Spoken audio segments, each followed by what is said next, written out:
चलिए अपन इसके कुछ ऑब्जर्वेशंस देखेंगे। डायग्राम आप सबने अच्छे से बना लिया होगा और आई होप आपको समझ में आ गया होगा कि गोल्ड की थिन फॉइल वगैरह एक्सपेरिमेंट करके क्या क्या किया उसने।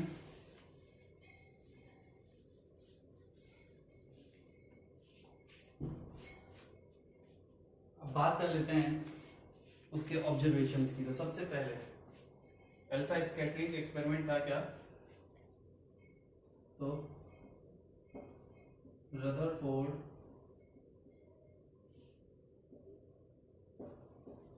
bombarded alpha particles on gold's thin foil and he observed। तो रदरफोर्ड ने अल्फा पार्टिकल की बॉम्बार्डिंग कराई गोल्ड की थिन फॉइल पे, तो उसने ऑब्जर्व किया। क्या क्या ऑब्जर्व किया? पहला, most of the alpha particle passed straight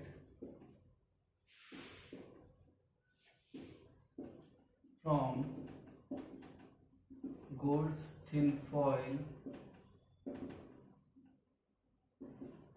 without any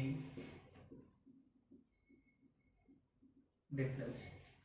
यानी कि most of the alpha particle passed straight from golds thin foil without any deflection. मैंने आपको बताया 98% रे तो एज इट इज पास हो गई थी, उनमें किसी भी टाइप का डिफ्लेक्शन नहीं देखा गया था। तो ये क्यों हुआ उसने इसको भी एक्सप्लेन किया। तो अपन इसी के नीचे इसका एक्सप्लेनेशन देखेंगे इस पॉइंट का। इसका एक्सप्लेनेशन उसने क्या दिया, because most of the part of an atom is empty or unoccupied। अब हम सब जानते हैं कि एटम में इलेक्ट्रॉन, प्रोटॉन, न्यूट्रॉन होते हैं। रदरफोर्ड ने अपने इस स्टेटमेंट को एक्सप्लेन करते हुए उसने कहा कि एटम में बहुत सारा पार्ट अनऑक्यूपाइड होता है, एम्प्टी होता है। दैट्स व्हाई रे सीधा सीधा पास कर गई, उसमें किसी भी टाइप का डिफ्लेक्शन नहीं मिला। ठीक है, तो ये था उसका पहला पॉइंट और उसका एक्सप्लेनेशन। जल्दी से लिखिए, आप लोग वीडियो पॉज करके लिखते रहना। सेकंड की तरफ चलते हैं। तो सेकंड और थर्ड पॉइंट सेम है, उनका एक्सप्लेनेशन भी सेम है।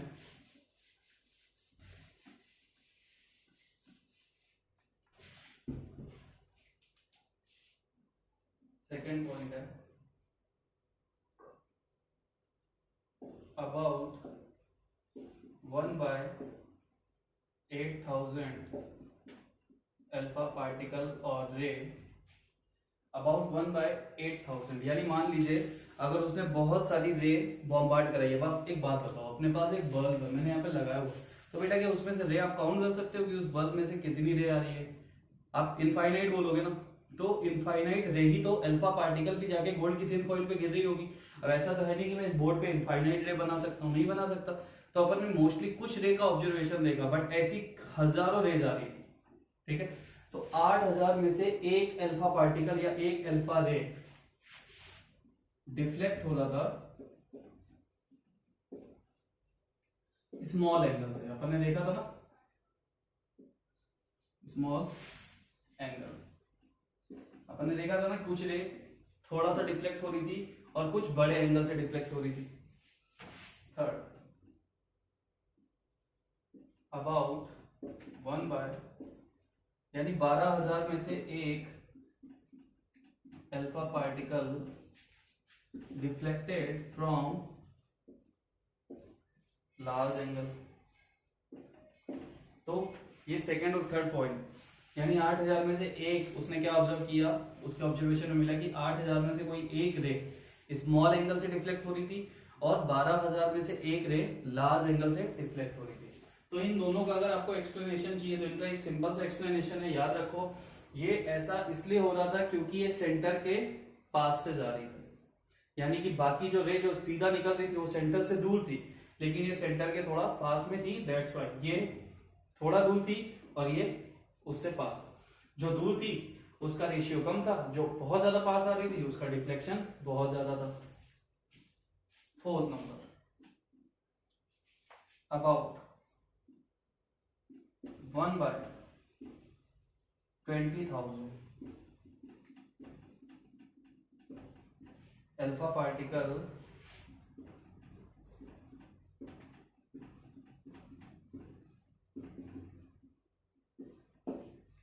about 1/20,000 alpha particle comes back as it is.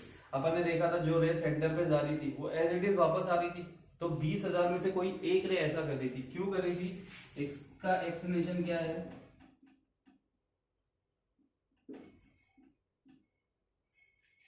इसका एक्सप्लेनेशन इतना सा है, ऐसा इसलिए हो रहा था बिकॉज वो रे न्यूक्लियस के सामने जा रही थी, वो मतलब पॉजिटिव चार्ज न्यूक्लियस के एकदम सामने जा रहा था। न्यूक्लियस भी पॉजिटिव चार्ज कंटेन करता है, मैंने आपको बताया था न्यूक्लियस में प्रोटॉन और न्यूट्रॉन होते हैं, और अल्फा पार्टिकल भी पॉजिटिव चार्ज कंटेन करता है, तो दोनों पॉजिटिव चार्ज आमने सामने आ गए, दैट्स व्हाई रिपल्शन बहुत ज्यादा था। एक्सप्लेनेशन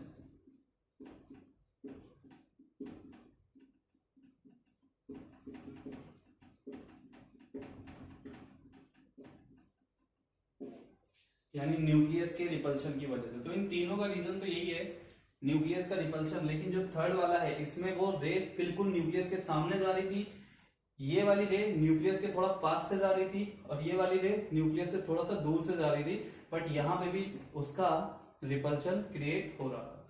तो ये था बेटा रदरफोर्ड का मॉडल, जिससे हमें पता चला कि रदरफोर्ड ने किसके बारे में हमें बता दिया, न्यूक्लियस के बारे में। उसने बोला कि किसी भी एटम के सेंटर पे एक हैवी पॉजिटिव चार्ज होता है जिसे हम न्यूक्लियस के नाम से जानते हैं। बना लीजिए।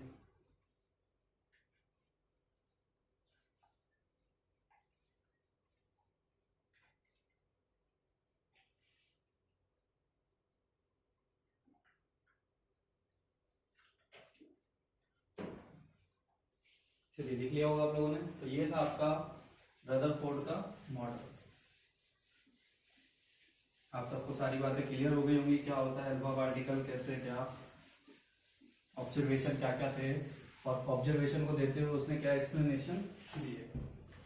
हम न्यूक्लियस को तो इसने ढूंढ के दे दिया था, यानी हम सीधा क्या लिख लेते हैं, इस एक्सपेरिमेंट से सबसे बड़ी खोज क्या हुई थी, न्यूक्लियस की। ठीक है, अब इसके अपन देखते हैं। ये हो गया, अपन ने ऑब्जर्वेशन देख लिए। अपन बात कर लेते हैं इसके drawbacks.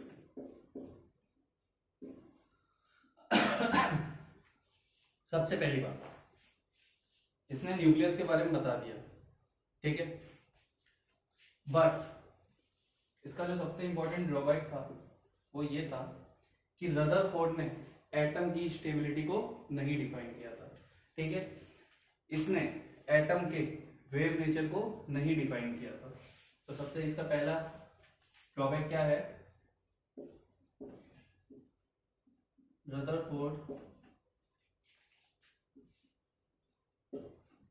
could not explain stability of an atom। अब इसका मतलब क्या है बेटा, देखो उसने ये तो बता दिया था कि गोल्ड के थिन फॉइल के सेंटर पे न्यूक्लियस है, उससे पूछा गया इलेक्ट्रॉन कहाँ है, तो उसने बोला इलेक्ट्रॉन न्यूक्लियस के चारों तरफ है।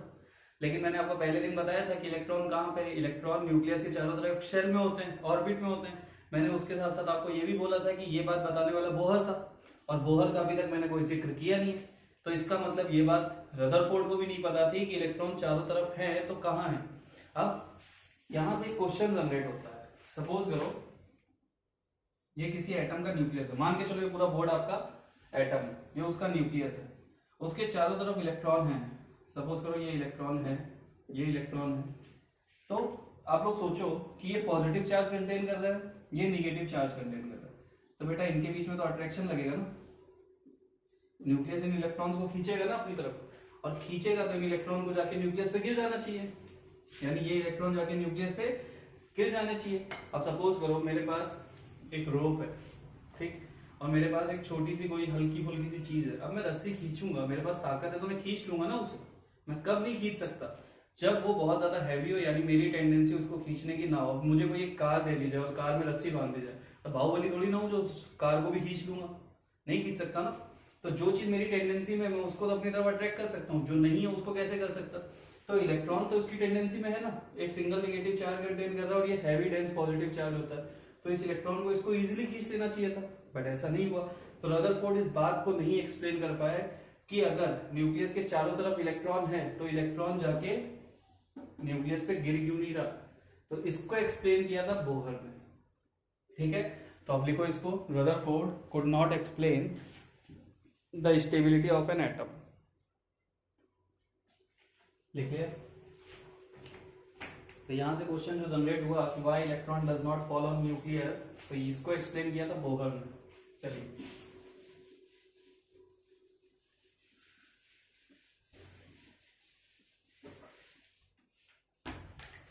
सेकंड था रदरफोर्ड could not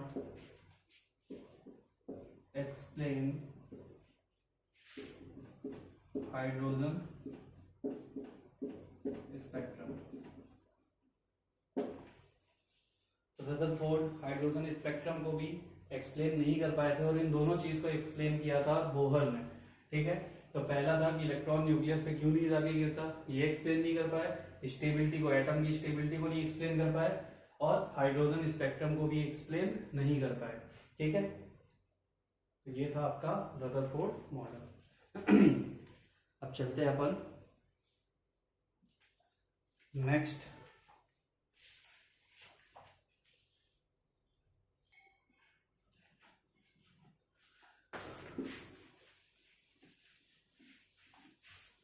ये आपका अल्फा स्कैटरिंग एक्सपेरिमेंट कंप्लीट हुआ। अब अपन चल रहे हैं आगे की तरफ, ठीक है। तो यहां तक आपके 3 मॉडल कंप्लीट हो चुके हैं। पहला Dalton's atomic theory, Thomson's atomic model और रदरफोर्ड अल्फा स्कैटरिंग एक्सपेरिमेंट। अब अपन जो बात करने जा रहे हैं वो बात करने जा रहे हैं वेव से रिलेटेड, ठीक है। तो आप सबने कभी ना कभी एक नाम सुना होगा, इलेक्ट्रोमैग्नेटिक वेव्स और इलेक्ट्रोमैग्नेटिक रेडिएशन। अब वेव्स आप सब जानते हो, आपने कभी ना कभी पढ़ा होगा वेव के बारे में, ठीक है। तो इलेक्ट्रोमैग्नेटिक वेव और रेडिएशन अपन क्या बोलते हैं, किसको बोलते हैं? तो सिंपल सी बात है, इलेक्ट्रोमैग्नेटिक वेव्स क्या होती हैं? तो इलेक्ट्रोमैग्नेटिक वेव्स वो वेव होती हैं जो electric field as well as magnetic field दोनों में मोशन कर सकती हैं, दोनों में मूव कर सकती हैं। तो उस टाइप की वेव्स को आप क्या बोलते हो? इलेक्ट्रोमैग्नेटिक वेव और इलेक्ट्रोमैग्नेटिक रेडिएशन, ठीक है। तो मैंने क्या बोला, ऐसी वेव्स जो इलेक्ट्रिक फील्ड और मैग्नेटिक फील्ड को जनरेट करते हुए मूव करती है, या इनके मूव करने से इलेक्ट्रिक और मैग्नेटिक फील्ड जनरेट हो जाती है, तो ऐसी वेव्स को अपन इलेक्ट्रोमैग्नेटिक वेव या इलेक्ट्रोमैग्नेटिक रेडिएशन बोलते हैं। सपोज कीजिए एक वेव है जो इस वे में डायरेक्शन कर रही है, इस डायरेक्शन में उसका मूवमेंट हो रहा है, ठीक। ये अपन ने एक वेव दिखाई। अब ये अगर इलेक्ट्रोमैग्नेटिक वेव है तो इसका कैसे पता चलेगा? अगर ये वेव इस डायरेक्शन में मूव कर रही है तो इसके परपेंडिकुलर इलेक्ट्रिक फील्ड जनरेट हो जाएगी। इसको अपन ई से दिखा देते हैं। और उसके परपेंडिकुलर मैग्नेटिक फील्ड जनरेट हो जाएगी, जिसको अपन बी से दिखा रहे हैं। तो अगर ये वेव इलेक्ट्रोमैग्नेटिक है तो इसके परपेंडिकुलर पे इलेक्ट्रिक फील्ड और मैग्नेटिक फील्ड जनरेट हो जाएंगी, और इन फील्ड के होते हुए ये अपना मूवमेंट करेगी। तो इस फील्ड को अपन क्या बोलते हैं? इस टाइप की रे को अपन क्या बोलते हैं? इलेक्ट्रोमैग्नेटिक रे। अब देखिए इलेक्ट्रिक फील्ड में ये वर्टिकली ऐसे मूव कर रही है, तो अगर इस पे अगर इस पे अपन बात कर रहे हैं किसकी, कि इस पे मैग्नेटिक फील्ड लग गई है, तो अब देखो बोर्ड 2D है, इसको अपन ने ऐसे तो दिखा दिया। अब बुक्स वगैरह में डायग्राम एक ऐसा होता है, यानी ये बाहर की तरफ से ऐसे भी मूव करेगी। अब इस फील्ड को अगर आप देखो बेटा, इसको थोड़ा सा ऑब्जर्व करो, 3D में ऑब्जर्व करा था, ये तो प्लेन में है तो इसको मैं नहीं दिखाता, ये रे इसके वर्टिकल है, ऐसी है, तो ये क्या है मैग्नेटिक फील्ड, तो ऐसा लग रहा है ना बाहर की तरफ लग रहा है। तो अगर मैग्नेटिक फील्ड में ये वेव ऐसे मूव कर रही है, ठीक है, तो बोर्ड पे दिख गया, लेकिन जो यहां मूव करेगी वो तो ऐसे मूव करेगी बाहर की तरफ, यानी एक बार आपकी तरफ जाएगी, फिर आपसे पीछे जाएगी, फिर आपकी तरफ आएगी, फिर पीछे जाएगी। तो ऐसी रे जिनके मूवमेंट से इलेक्ट्रिक फील्ड और मैग्नेटिक फील्ड जनरेट हो जाती है, उन्हें अपन बोलते हैं इलेक्ट्रोमैग्नेटिक वेव्स। ठीक है, बनाइए इस डायग्राम को। तो इलेक्ट्रोमैग्नेटिक वेव और इलेक्ट्रोमैग्नेटिक रेडिएशन क्या होता है, a wave which oscillate in electric field and magnetic field is known as electromagnetic wave और रेडिएशन। इसको मैं डिफाइन करने के लिए लिखवा देता, बना लीजिए इसको। चलिए, तो इसको अपन क्या बोलते हैं, इलेक्ट्रोमैग्नेटिक वेव्स क्या होती हैं, these waves have electric and magnetic fields associated with them,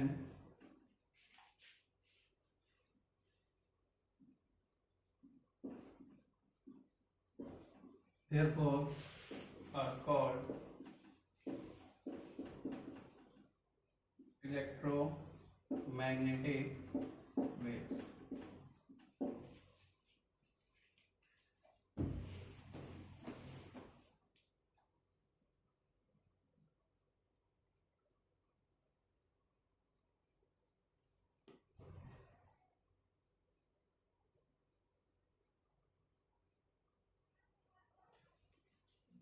ठीक है, तो 1870 में जेम्स क्लार्क करके एक साइंटिस्ट थे, जिन्होंने बताया कि लाइट और लाइट के जैसे जितनी भी रे होती हैं, जितनी भी रेडिएंट एनर्जी होती है, वो सब इन वेव्स को ही इंडिकेट करती है, यानी उन्हीं को रेडियो एक्टिव वेव या फिर रेडियो एक्टिव रेडिएशंस बोला जाता है।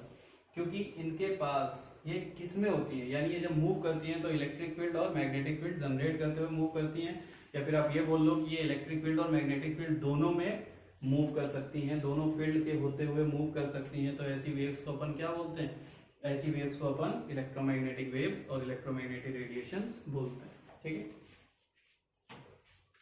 तो अपन इसमें कुछ पॉइंट लिख लेते हैं। It's oscillate in electric field as well as magnetic field. ठीक है, तो इलेक्ट्रोमैग्नेटिक वेव जो होती है वो इलेक्ट्रिक फील्ड और मैग्नेटिक फील्ड दोनों में ऑसिलेट करती है। सेकंड,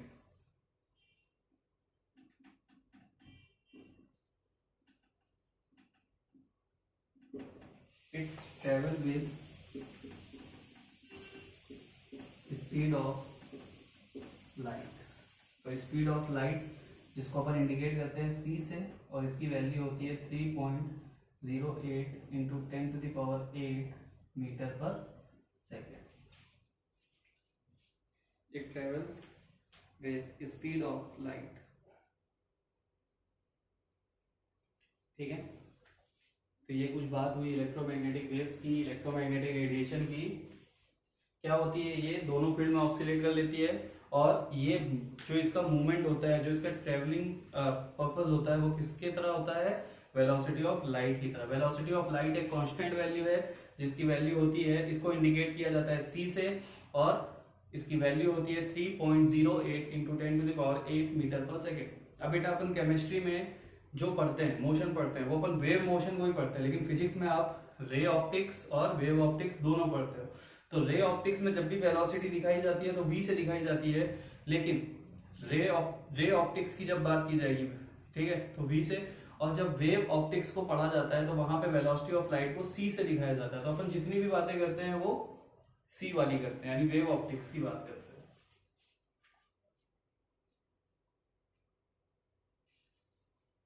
चलिए लिख लिया होगा इसको।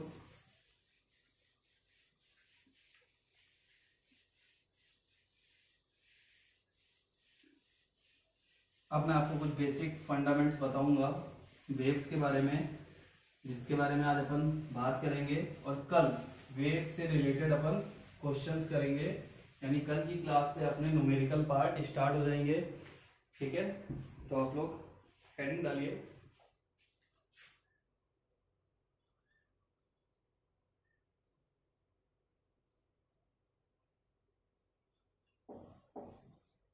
Wave motion. अब देखिए,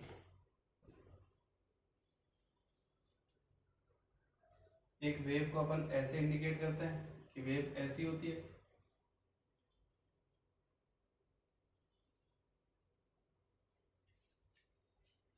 तो कोई भी वेव ऐसे ही ट्रेवल करती है। वेव का जो ये पार्ट होता है, यानी यहां से लेके यहां तक की डिस्टेंस जो होती है, उसे अपन बोलते हैं क्रेस्ट।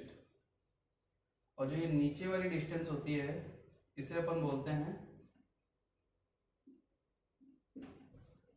ट्रफ। ठीक है, एक क्रेस्ट से दूसरे क्रेस्ट के बीच की जो डिस्टेंस होती है, यानी ये जो डिस्टेंस है, इसको अपन नाम देते हैं वेवलेंथ, जिसको इंडिकेट करते हैं लैम्डा से। तो ऐसा नहीं क्रेस्ट से क्रेस्ट, ट्रफ से ट्रफ के बीच की डिस्टेंस भी वेवलेंथ ही होती है। तो अपन इन्हीं कुछ कैरेक्टरिस्टिक्स के बारे में बात करने जा रहे हैं वेव्स के। तो वेव्स के कुछ कैरेक्टरिस्टिक्स हैं कि क्या होती है वेवलेंथ, क्या होती है फ्रीक्वेंसी, क्या होती है वेलोसिटी, ये सारी चीज़ें अपन यहाँ पे देखेंगे। तो आप बेसिकली इस बेसिक डायग्राम को बनाइए, फिर अपन स्टार्ट करते हैं इसके कैरेक्टरिस्टिक्स। चलिए, आपने बना लिया होगा। तो देखिए, क्रेस्ट क्या होता है और ट्रफ क्या होता है। क्रेस्ट मैंने क्या बताया, नीचे से ऊपर तक के डिस्प्लेसमेंट को बताया। तो द मैक्सिमम डिस्प्लेसमेंट, या फिर आप इसे बोलो the maximum upward displacement is known as crest, and the maximum downward displacement is known as trough. और एक क्रेस्ट और एक ट्रफ को मिला के ही एक वेव कंप्लीट होती है। यानी एक वेव का कंप्लीट होना आप कैसे बताते हो, कि अगर एक क्रेस्ट और एक ट्रफ फॉर्म हो गया है, तो वो वेव, यानी वो कितनी वेव हो जाती है, वो एक वेव कहलाती है। ठीक है, तो ऐसे बहुत सारी वेव जनरेट होंगी, यानी एक ट्रफ और एक क्रेस्ट को मिला के वेव जनरेट होती है। अब वेव को डिफाइन करने के लिए आप लोग लिख लो, wave may be considered as disturbances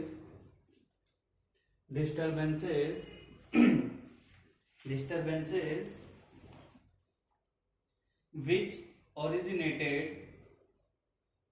originate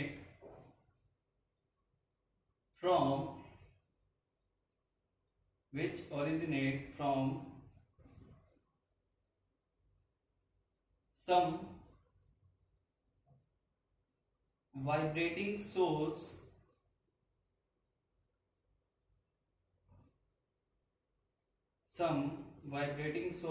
and travel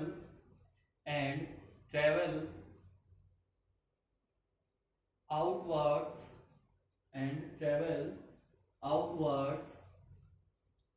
as a continuous sequence of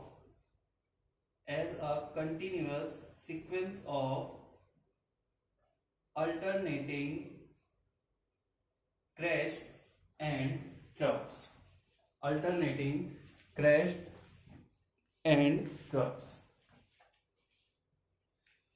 तो आप लोगों ने लिख लिया होगा।